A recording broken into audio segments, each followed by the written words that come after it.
أعوذ بالله السميع العليم من الشيطان الرجيم. بسم الله الرحمن الرحيم.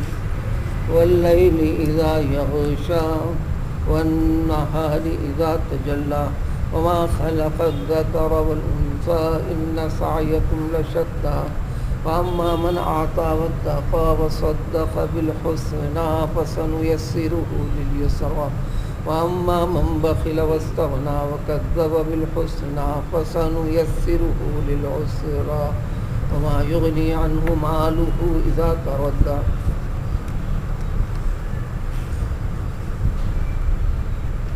سورۃ اللیل.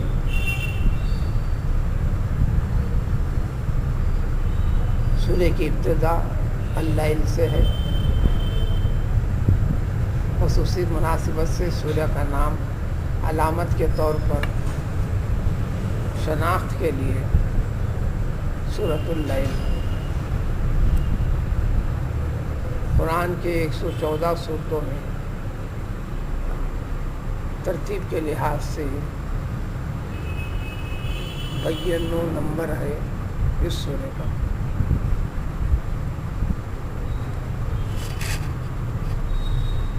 چھوٹی چھوٹی 20 آیتوں پر مشتمل ایک سورہ ہے.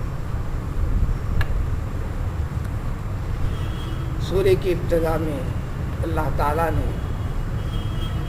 3 چیزوں کی قسم کھا کر اس کی طرف توجہ دلا کر یہ 3 چیزوں پر غور و فکر سے اس کے بنانے والے کا اشارہ ملے گا، سبق ملے گا انسان کو. بالواسطہ نے خود اللہ اپنی قسم کھاتے ہیں.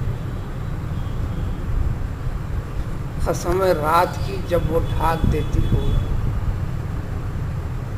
یعنی سورج کو ڈھانک دیتی ہے.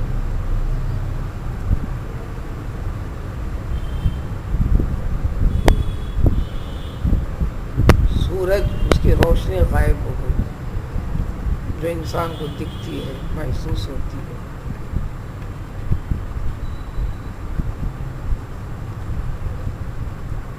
تو اب اس میں رات کی تاریکی اس میں آڑ آ گئی. اس نظام کو بنانے والا اللہ تعالیٰ تو رات کی قسم جب وہ ڈھانک دیتی ہے آفتاب کو، سورج کو، اس کی روشنی کو. اسی کو گزرے پاروں میں ہے ان فی اختلاف اللیل والنہار لآیات. دن کا جانا، رات کا آنا، رات کا جانا، دن کا آنا. یہ ایک بڑا سبق ہے. اس کے اندر ایک نہیں، اللہ نے تمہیں عقل دی ہے، سمجھ بوجھ دیا ہے، پھر سمجھا بھی دیا ہے. کرو تو ایک نہیں، کئی ایک قدرت کی نشانیاں اس کے اندر ہیں. ان نشانیوں کے ذریعے سے تمہارے لیے ایک بڑا عبرت والا سبق ہے،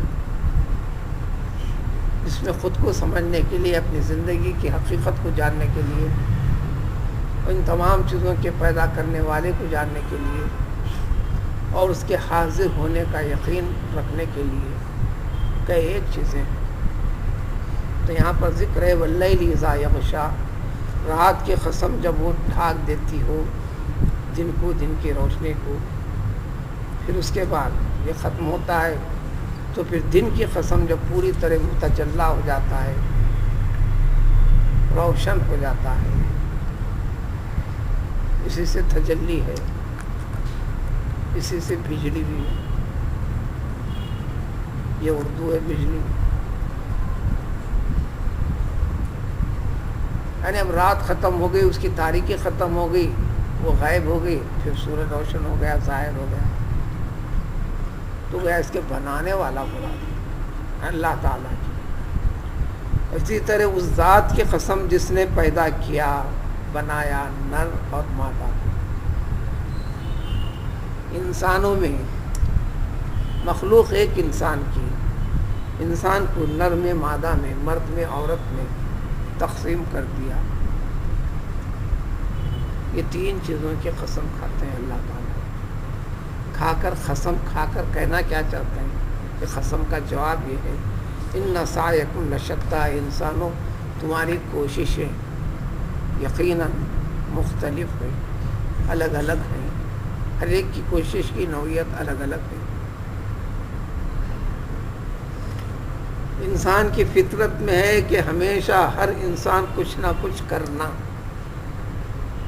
اور کرتا ہے۔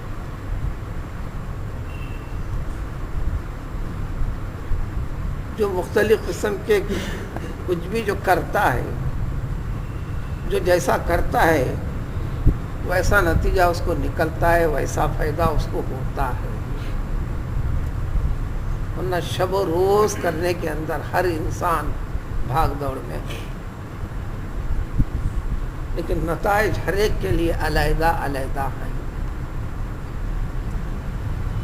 نبی کریم صلی اللہ علیہ وسلم نے فرمایا کہ انسان جب نیند سے بیدار ہو کر صبح میں اٹھ جاتا ہے تو خود کو ایک تجارت پر لگا دیتا ہے، کوئی حکمت سے تدبیر کے ساتھ جو کام جو کرتا ہے اس کے فوائد اور راحت اس کو حاصل ہوتی ہے، آخرت کو بھی پاتا ہے۔ جو حکمت اور تدبیر کے ساتھ اپنے سارے دن کو گزارتا نہیں ہے تو اس کا نتیجہ اس کے لیے غلط ہوتا ہے، وہ نقصان اٹھاتا ہے۔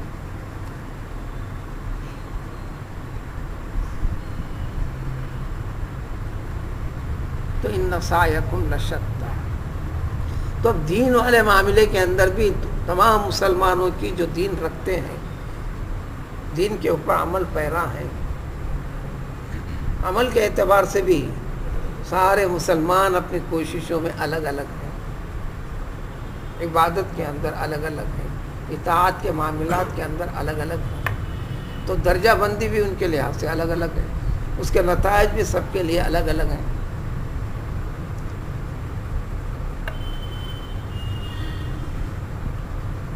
کوئی اطاعت و عبادات والی چیزوں کے اندر اپنے آپ کو لگایا ہوا ہے شب و روز،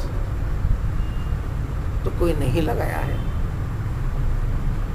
تو اس اعتبار سے سارے انسان دو حصوں میں بڑھ جاتے ہیں، تو ان کی کوششیں بھی دو حصوں میں بڑھ گئیں، تو نتائج بھی دو حصوں میں بڑھ گئے۔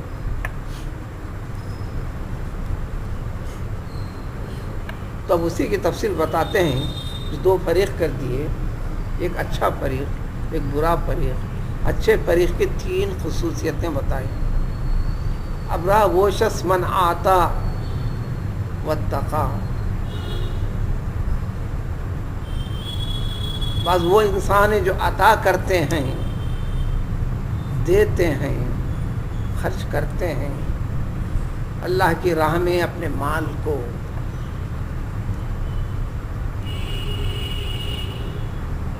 یعنی عبادت مالیہ۔ دین کو اختیار کرنے کے بعد دین کے پر قائم رہنے کی ایک بنیاد، ایک دستور اور شریعت ہے، اس کی اتباع فرما برداری کرنا عبادت ہے۔ عبادتوں کو اللہ تعالیٰ نے دو حصوں میں تقسیم کیے ہیں، ایک عبادت مال سے جوڑ دیا ہے بندے کی، ایک عبادت دیگر تمام کاموں میں نماز روزے وغیرہ صدقات و خیرات وغیرہ سے جوڑ دیا۔ بلکہ دین کا کمال، دیندار کے دینداری کا کمال یہی بتایا، لن تنالوا البر حتى تنفقوا مما تحبون، تمہارے دل سے لگی ہوئی سب سے پیار محبت والی چیز جب تک تم اس کو خرچ نہیں کرو گے تو تم حقیقی نیکی یا نیکی کے کمال کو پا ہی نہیں سکتے۔ جب لن آتا ہے تو عربی میں ہرگز ہرگز نہیں کا ترجمہ،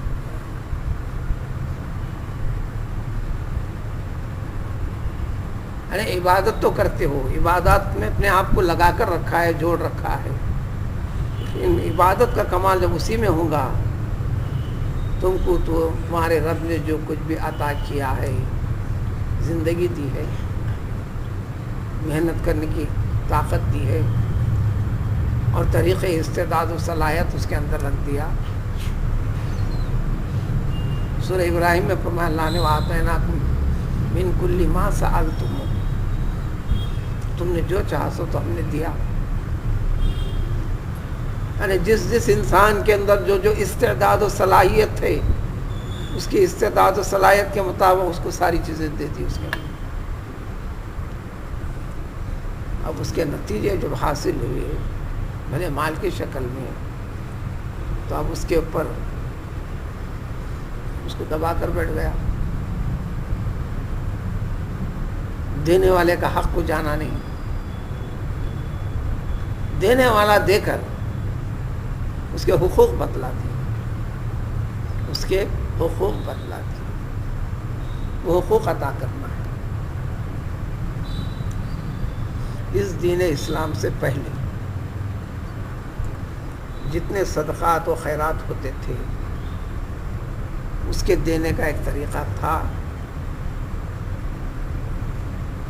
سینکڑوں ہزاروں برس تک وہی طریقہ چلا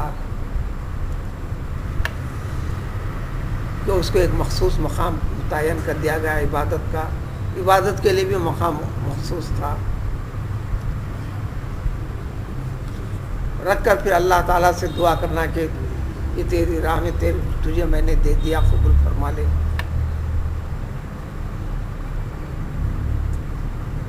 جس کا قبول کرنا ہوتا تو آسمان سے ایک آگ جیسا ایک شعلہ آتا، اس پر جھپکتا، پھر وہ نظر نہیں آتا، غائب ہو جاتا. تو یوں سمجھو کہ راست اللہ تعالیٰ تک پہنچنے کا ایک انتظام تھا. سلسلہ بسلسلہ، نسل بنسل، اللہ کی کتاب بکتاب وہ سارے نمونے موجود. انسان کو انکار بھی نہیں. لیکن اس امت کے لیے نبی کریم صلی اللہ علیہ وسلم کی نبوت کے انکار کرنے والوں میں سے انکار میں ایک اعتراض یہ بھی رہا قربانی کے پیش کرنے کا، نظر کے پیش کرنے کا جو طریقہ چلا آ رہا ہے. ہر نبی اپنا معجزے کے ذریعے سے یہ چیز پیش کیا ہے، آپ بھی پیش کیجیے. چوتھے پارے میں اس کی تفصیل ہے. تو اللہ تعالیٰ نے ان کو جواب دیا کہ ٹھیک ہے، اتنی بات کا تو اقرار ہے، تمہیں اعتراف ہے، یہ طریقہ تھا، اس طریقے کو اللہ تعالیٰ قبول فرماتا تھا، انبیاء کے لیے معجزہ تھا. تو پھر بات جب یہاں تک آئی تو پھر نبیوں کو تم نے قتل کیوں کیا؟ اہل کتاب یہود و نصارہ نے کہا تھا جب بات پکی ہو گئی تھی، نبی کی نبوت کی تصدیق ہو گئی تھی اس کے ذریعے سے، تو پھر نبی کی اطاعت و فرما برداری کیوں نہیں کیا تم نے؟ پھر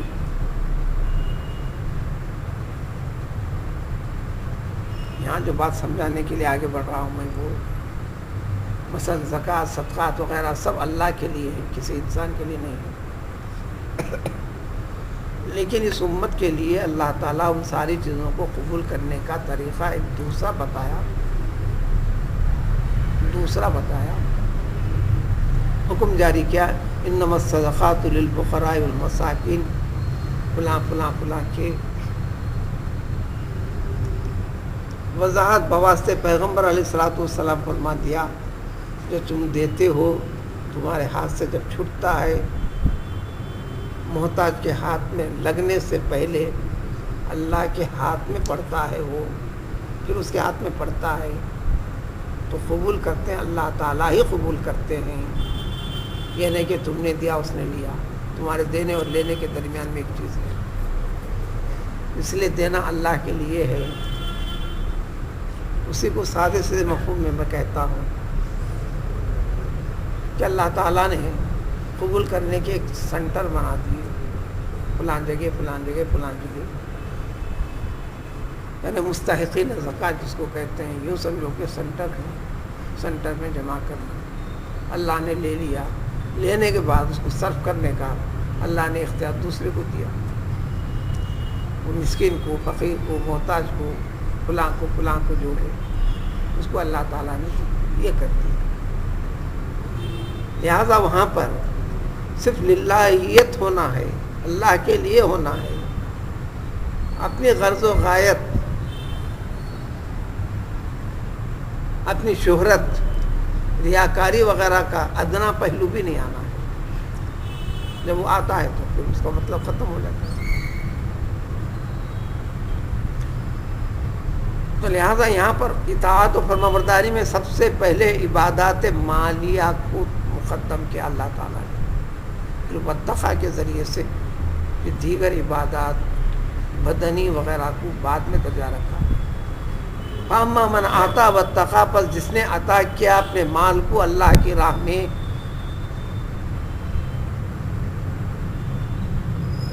اس میں زکوٰۃ صدقات خیرات جو کوئی سب کچھ آ گئے، جو کرتا ہو. پھر واتقیٰ، اللہ سے ڈرتا ہو، اللہ کے سارے احکام کی اتباع فرمانبرداری کرتا ہو، اطاعت کرتا ہو، یہ دین کے شریعت کی ساری چیزیں جو کرنے کی ہیں ڈر کر اللہ سے کرنے لگتا ہو. یہ دو عادتیں. تیسری عادت وصدق بالحسنى، حسنہ کی تصدیق کرتا، یقین رکھتا. حسنہ سے مراد ملت اسلام، دین اسلام کو سچ جانتا، دین اسلام کے پورے دستور کے اوپر یقین رکھتا ہو، ضروری سمجھتا ہو.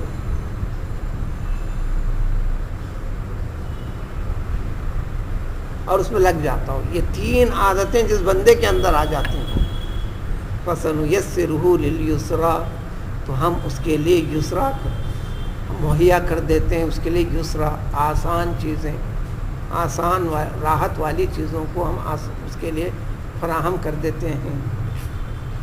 وہ طریقہ اس کے لیے آسان اور ہلکا لگتا ہے. لفظی معنی یسرا کے سہولت، آسان والی چیزیں مراد ہے جنت، جو صرف راحت ہی راحت ہے. یعنی آسان کر دیتے ہیں نیک عمل کا کرنا.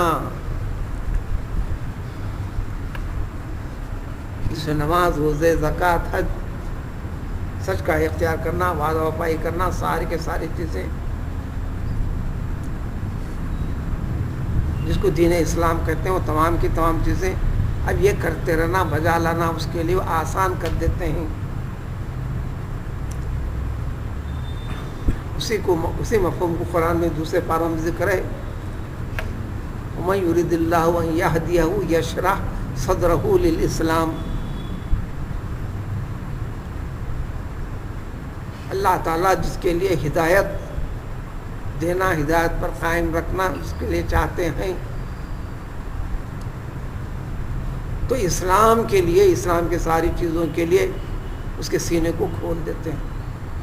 اس کی حقیقت اس کو سمجھ میں آنے لگتی ہے، اس عمل کے اندر حلاوت اور لذت پیدا ہو جاتی ہے، وہ آگے بڑھنے لگتا ہے.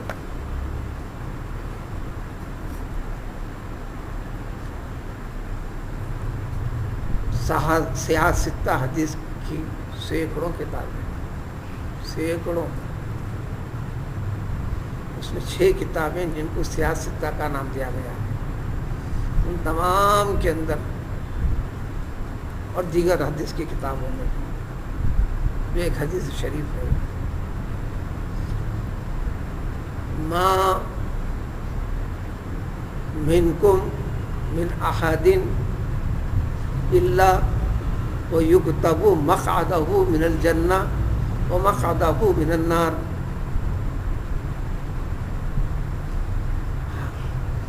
ایک جنازے میں تھے پیغمبر صلی اللہ علیہ وسلم نے اس کو فرمایا ہے ارشاد کہ ہر انسان جو بھی ہے، ہر انسان کے لیے کہ اس کا حصہ جو جنت کا ہے وہ لکھ دیا گیا ہے، دوزخ کا ہے وہ لکھ دیا گیا ہے. یعنی کون جنتی ہے کون دوزخی ہے یہ طے شدہ بات ہے، یہ لکھی ہوئی بات ہے. صحابہ نے فرمایا افلا نتکل علیہ، جب سب کچھ ہو گئی تو ہم اسی پر اعتماد توکل کر کر بیٹھ نہ جائیں. یہ بھاگ دوڑ کے ہمارے لیے، لیکن فیصلہ جب ہو چکا ہے، لکھا گیا ہے کہ یہ جنتی ہے وہ جنت میں جائے گا، یہ دوزخی دوزخ میں جائے گا. تو حضور صلی اللہ علیہ وسلم فرمائے گا اعملوا فَكُلٌّ مُيَسَّرٌ لِمَا خُلِقَ لَهُ، بس کام کرتے جو، عمل کرتے جو، عمل کرتے جو، جو جس چیز کے لیے پیدا کیا گیا ہے، یعنی جو جنت کے لیے پیدا کیا گیا ہے، اس کو جنت کی چیزیں اس کو آسان کر دی جاتی ہیں، وہ طریقے و عمل اس کے لیے آسان ہوتے چلتے ہیں، وہ کرتے چلتا ہے۔ اسی میں وضاحت فرمایا فَأَمَّا مَنْ كَانَ مِنْ أَهْلِ السَّعَادَةِ فَسَيُيَسَّرُ عَمَلُ أَهْلِ السَّعَادَةِ، جو نیک بخت ہوتا ہے اس کو نیک بخت کے سارے کام اس کے لیے آسان اور سہولت کے ساتھ فراہم کر دیے جاتے ہیں۔ وَأَمَّا مَنْ كَانَ مِنْ أَهْلِ الشَّقَاءِ فَسَيُيَسَّرُ لِعَمَلِ أَهْلِ الشَّقَاءِ، اور جو برا ہوتا ہے، بدبخت ہوتا ہے، اس کے لیے بدبختی کے سارے کام اس کے لیے آسان کر دیے جاتے ہیں۔ میں سنا کر پھر یہی آیتوں کی تلاوت فرمائی۔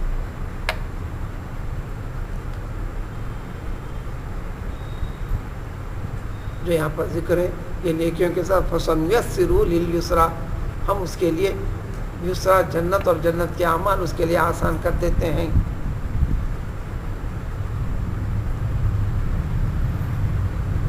اب رہا جو من بخلا، جو بخالت کرتا ہے، تو جب دیا اللہ تعالیٰ تو اس میں حق رکھ دیا، وہ حق نکالنا،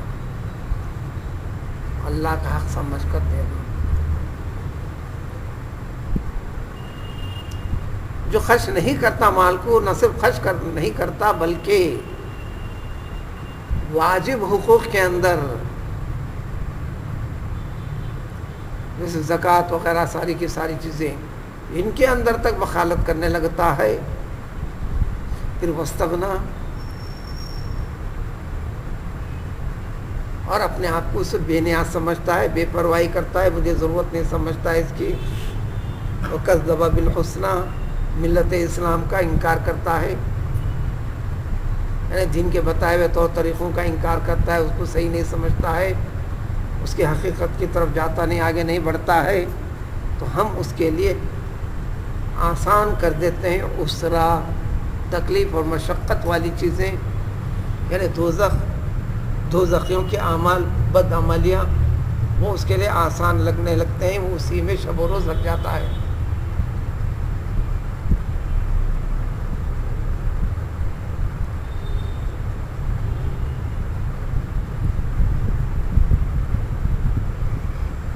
تو اس کے لیے یہی چیزیں تو گویا دونوں طریقے بتا دیے گئے، اس کے علاوہ بھی احادیث میں کئی سینکڑوں حدیثوں کے ذریعے سے وضاحت کی گئی، مرنے کے بعد والے انجام میں بھی یہ ذکر کر دیا گیا ہے۔ ہر شخص کو، ہر مردے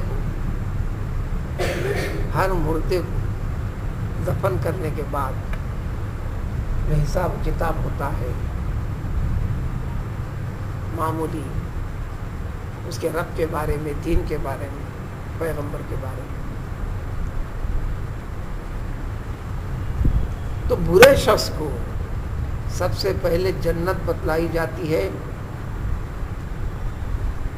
بتلا کر کہہ دیا جاتا ہے کہ دیکھ جنت میں تیرا یہ مقام تھا، جنت کا یہ حصہ تیرا تھا، اب نہیں ہے۔ پھر دوزخ بتلا دی جاتی ہے، اب تیرا مقام ہمیشہ کا یہ ہے۔ نیک آدمی کو سب سے پہلے دوزخ بتلا دی جاتی ہے کہ دیکھ تیرے لیے دوزخ کا یہ حصہ تھا، اب نہیں رہا۔ پھر جنت بتا کر کہہ دیا جاتا ہے کہ اب تیرا مقام یہ ہے۔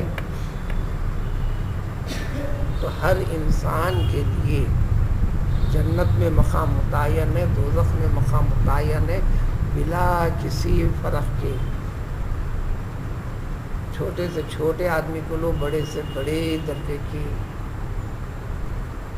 حتیٰ کہ پیغمبروں کو بھی لے لو، ہر ایک کے لیے حصہ ہے۔ اب اس حصے میں سے حصے کو تعین کرنا ہے، تو گویا دو منزلیں ہیں، اس میں ایک ہی طریقہ صراط مستقیم کا ہے جو جنت کے ٹھکانے تک لے جا کر چھوڑتا ہے. اگر ان راستوں کو اختیار نہیں کرے گا تو دوسرے راستے پر جاتا ہے, اس حصے پر چلے جاتا ہے.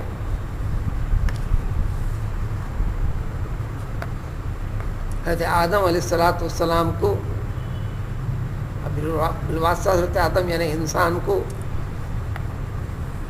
پیدا فرما کر جنت میں رکھا.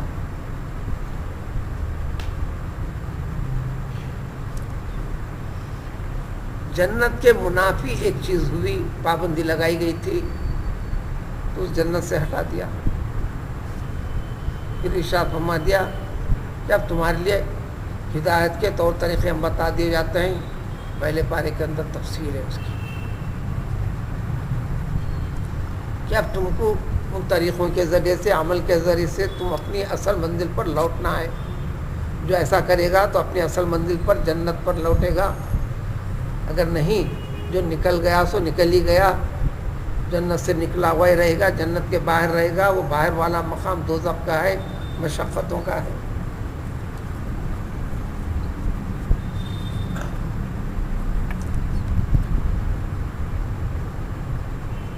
اس سورے کی اکثر تفاسیر میں چند صحابہ کا تذکرہ آتا ہے.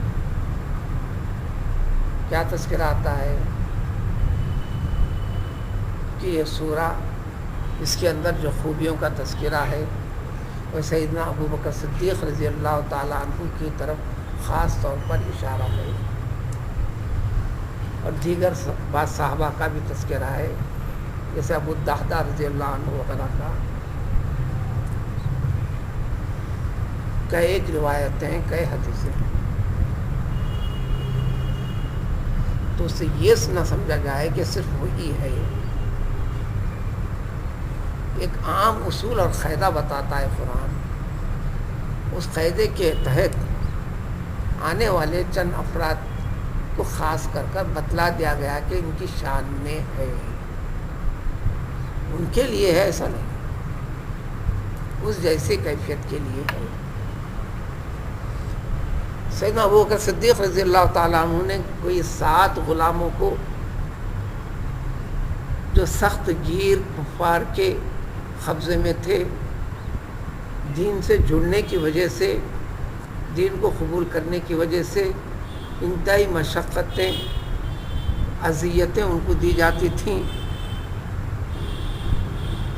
سیدنا ابو بکر صدیق رضی اللہ تعالیٰ عنہ اپنے مال کا بڑا حصہ یعنی عام بازاری قیمت سے کئی گنا زیادہ قیمت دے کر, صرف اس غرض سے کہ یہ اللہ کو مانتا ہے, اس کو اذیت اسی لیے پہنچائی جا رہی ہے کہ اللہ کے راستے میں اذیت پہنچائی جا رہی ہے, آپ نے خرچ کر کر اس کو آزاد کروایا. آپ کے والد محترم صحابہ نے ایک مرتبہ سے ابو بکر صدیق رضی اللہ تعالیٰ عنہ سے فرمایا, اے بچے, تم ایسے لوگوں کو آزاد کر رہے ہو جو کمزور قسم کے لوگ ہیں.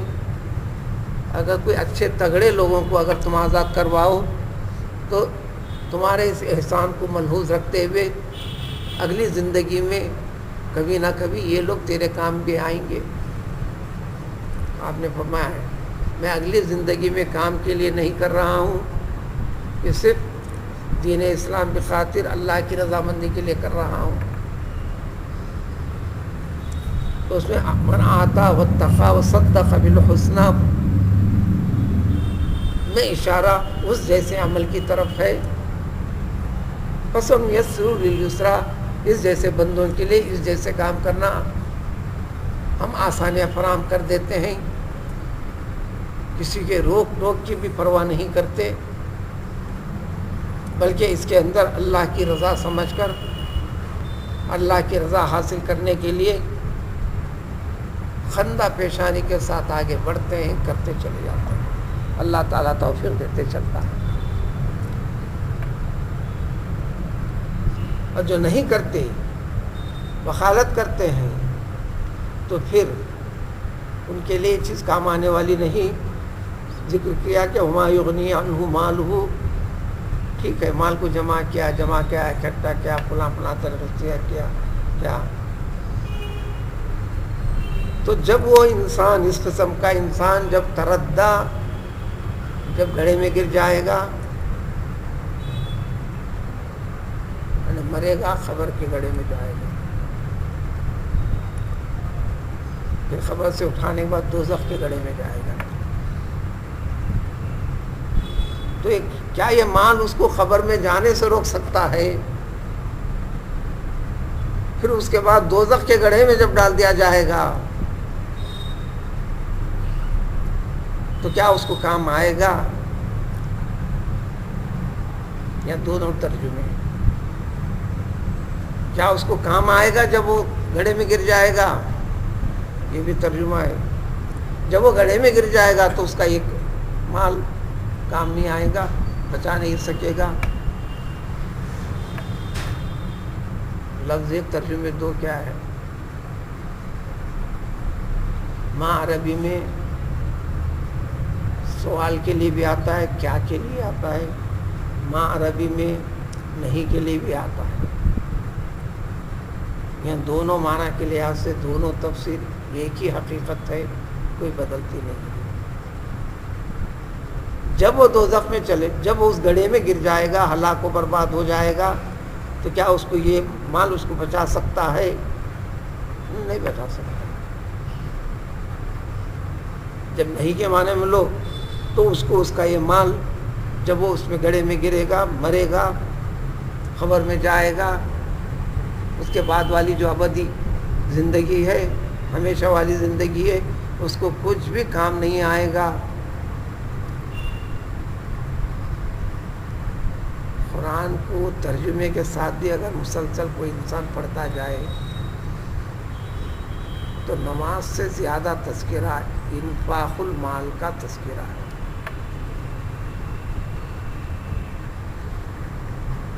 مال کو خرچ کرنا زکوٰۃ کی شکل میں، وہ تو سال میں ایک ہی مرتبہ،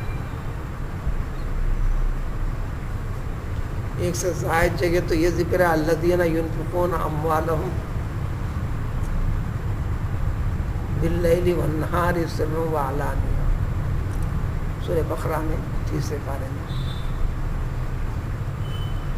وہ لوگ جو اپنے مال کو شب و روز، زکوٰۃ سے ہٹ کر ایک چیز ہے، زکوٰۃ سے ہٹ کر ایک چیز ہے کہ روزانہ ہمیشہ، زکوٰۃ تو سال میں ایک مرتبہ، جو لوگ اپنے مال کو شب و روز، رات و دن کا فرق کیے بغیر،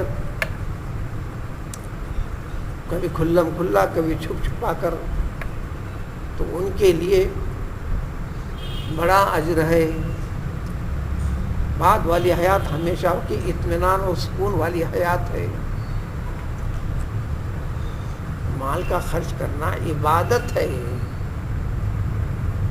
3 عبادتیں دی ہیں، سارا دین اسلام 3 عبادتوں میں تقسیم ہے. ایک مال سے جڑی ہوئی عبادت ہے، مال کے ساتھ. ایک بدن کے ساتھ جڑا ہوا ہے، جیسے نماز کا پڑھنا بدن سے تعلق ہے، روزے کا رکھنا بدن سے تعلق ہے. تو یہ سیکشن الگ ہے اور وہ الگ ہے، تینوں ملا کر پھر دین ہے. تیسری چیز ہے بدن سے بھی تعلق ہے، مال سے بھی تعلق ہے، جیسے حج اور عمرہ والی عبادت، جیسے مال بھی لگانا، بدن بھی لگانا.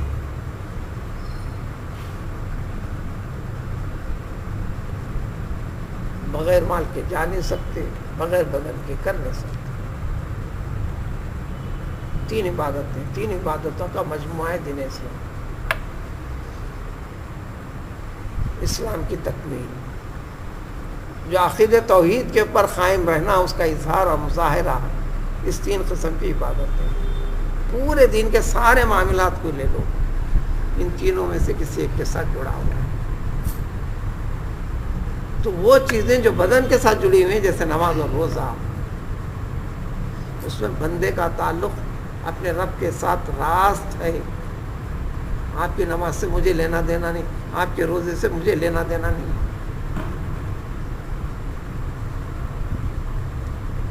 لیکن مال کا تعلق جو عبادت ہے، خرچ کرنا ہے اللہ کے بندوں پر، بندوں کے واسطے تک اللہ تک پہنچنے والی چیز ہے. اس کا درجہ بڑا ہے، اس کا درجہ بڑا ہے.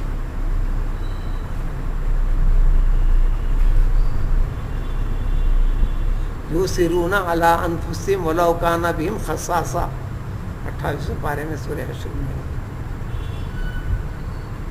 جی حقیقی ایمان اور ایمان کا پرتو ظاہر ہونے والا مومن بندوں میں وہ ہے، کبھی اپنی ضرورت کو بھی دبا کر ظاہر نہ کر کر دوسرے کی ضرورت کو پورا کرنے کے لیے مال کو نکالتے خرچ کر دیتے ہیں، اپنی ضرورت کو مؤخر کر دیتے ہیں اور کسی کے سامنے ذکر بھی نہیں کرتے.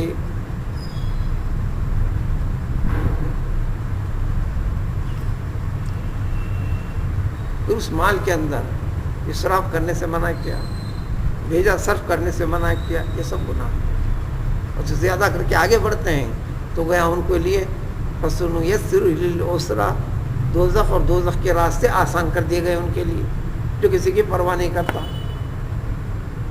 ناچنے میں، نچانے میں، گانے میں، گوانے میں سب کچھ کرنے لگتا ہے. اسلام ایک پیمانہ پیش کر دیتا ہے، اس پیمانے کے اندر دیکھ لو، اپنے آپ کو جھانک لے اور کس قدر اصلاح کرنا ہے کر لے. مجھ سے کیا کام ہو رہا ہے، میں اس پیمانے کے اوپر میں اس برابر اتر رہا ہوں یا نہیں. کسی کے بتانے کی ضرورت نہیں، کسی کے بتانے کی یہ ضرورت ہے کہ پیمانہ کیا ہے.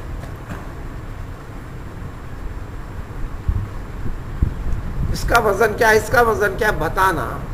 اور جو بتائے گا یہی بتائے گا. آپ کے عمل کو آپ ہی تول سکتے ہیں، آپ ہی جان سکتے ہیں. آپ کا جو بھی عمل ہے، آپ نے جیسا کیا ہے، کچھ آپ کو معلوم ہے، آپ کے رب کو معلوم ہے. چاہے وہ خرچ کیا ہو تو کس غرض سے کیوں خرچ کیا ہے، آپ کے دل کے ساتھ وہ کیفیت آپ کے ساتھ جڑی ہوئی ہے. دوسرا چاہے کچھ بھی کہہ دے، وہ ظاہری کیفیت ہوتی ہے، لیکن حقیقی کیفیت جاننے والی ذات اللہ تعالیٰ کی. اسی معنی اور مفہوم کو آگے بڑھاتے ہوئے اگلی آیتوں میں اس کے لیے یہ آسان کرنا، اس کے لیے یہ دشوار کرنا، بالکل اسی مضمون کا تکملہ اگلے آنے والی چند آیتوں کے اندر آ رہا ہے کہ اللہ تعالیٰ آسان کیسا کرتے ہیں، یہ کرتے ہیں، یہ کرتے ہیں. تو یہ بھی ذمہ داری ہماری ہے، کسی اور انسان کی، کسی انسان کے اوپر نہیں ہے وہ پکڑ کر اس کی گردن دبا کر کرانے کی. چاہے نیک عمل ہو کہ برا عمل ہو، چاہے جنت کا راستہ ہو کہ دوزخ کا راستہ ہو، جنت کے عمل ہو کہ دوزخ کے عمل ہو. اس کی حقیقت تفصیل اگلے آنے والے